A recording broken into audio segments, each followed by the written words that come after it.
достар, бүгін біз пиязынан жасайтын боламыз. Үлкеннің де кішінің де жүрегін жаулаған бұл нан өте дәмді, күшті болып шығады. Дәл осы менің рецептін жасап көруге сіздерге кеңес беремін. Иісі деген өте күшті, неге жұмсақ болып шығады. Ендеше менің пияз нанымды жасауға кірісейік.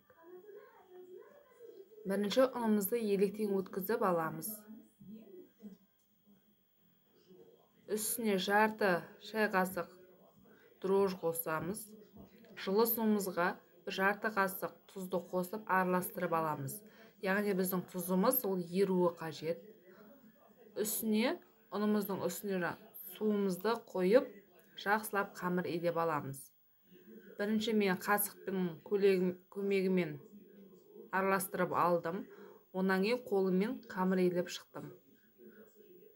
Біздің қамырымыз қалың немесе жұқа болып иленбеуі қажет.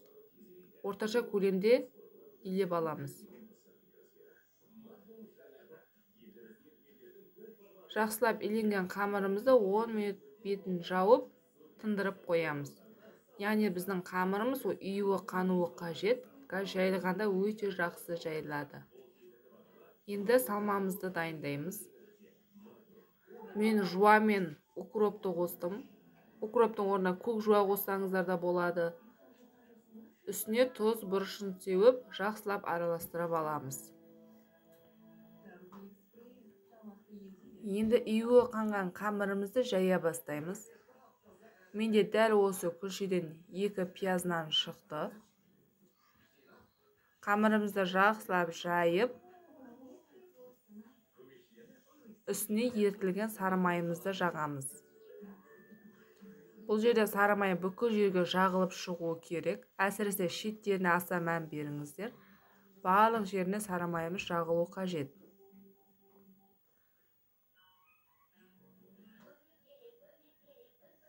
Шеттерімнен мен осылай істеп алдым.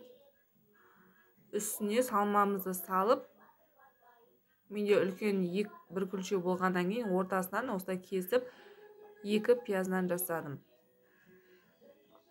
Шиыршықтап орап, табамызға саламыз.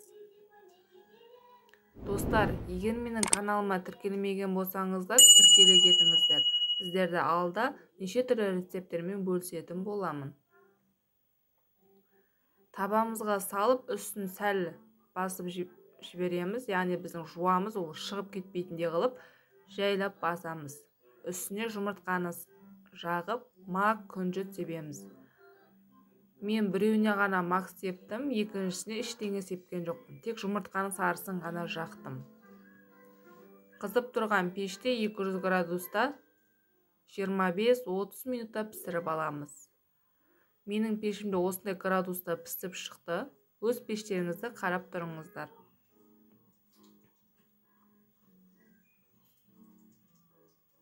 Осындай әдемі, күшті, жұмсақ, иісі деген супер күшті пияз нан шығады.